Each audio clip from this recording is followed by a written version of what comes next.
2.1 lets us know that we have 12 equal charges, so that this charge is equal to this charge, this one's equal to this one, and they're all at the corner of a 12-sided polygon.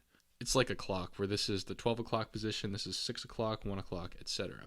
So since they're all situated at this perfectly 12-sided polygon, this distance is equal to this distance, which is equal to this distance, etc. So it basically makes like kind of a nice looking circle, which is convenient.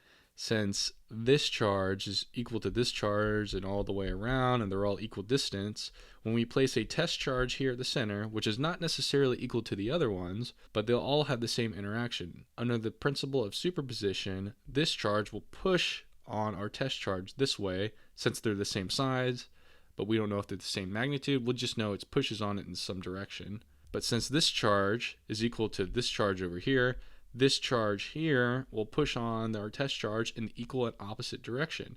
And the same will go around and around the circle, where this charge pushes this way, this charge pushes that way, this charge pushes that way, and all the way around. And eventually the total net charge on the test charge is going to be equal to F vector is equal to 0. It's not pushing in any direction and any magnitude. When we move over to part B, we take one of the 12 charges away from the polygon. So let's say it's this one here.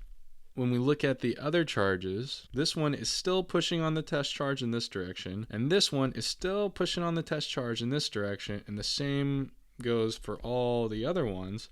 However, this charge right here, it will push on the test charge in this direction, but there's no charge right here to push in the opposite direction. All these ones up here are canceled, and so are all these ones. And it's basically like if we just got rid of all these charges and we just had one charge sitting off to the side here, and that pushes on our test charge in this direction. Instead of our net force being 0, we actually have our net force being equal to our regular Coulomb's law, which is 1 over 4 pi epsilon naught times the product of our two charges, which is little q, and our test charge q, divided by the distance between them. And it didn't necessarily say for the problem, but we can just go ahead and call this distance r squared.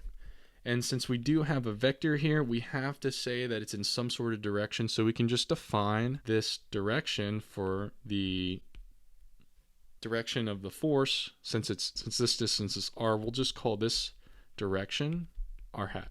So we just tack on a unit vector for r hat here. And that is the net force on the test charge when we take away one of the charges surrounding the test charge.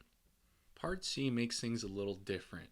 Now we have 13 equal charges, an odd number of charges on an odd-sided polygon. So that means this charge will provide a force in this direction of magnitude. However, there is no charge directly across from it to provide an equal and opposite force on the test charge. If we draw force vectors resulting from each charge on our test charge for the entire polygon, we'll notice something important. Despite my lack of artistic skills, you might be able to tell that by superposition, each one of the charges surrounding our test charge provides a force in every direction on our test charge. That means that the net force on our test charge in the middle is equal to 0.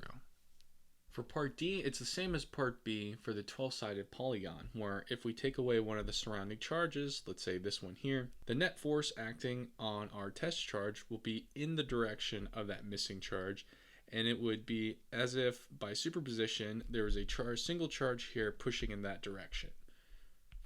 So our net force acting on our test charge would be equal to the Coulomb force, 1 over 4 pi epsilon naught times the product of the two charges, charge q, times the magnitude of our test charge, capital Q, over the distance. And again, we're just going to go ahead and designate these distances here as r, and in the r hat direction.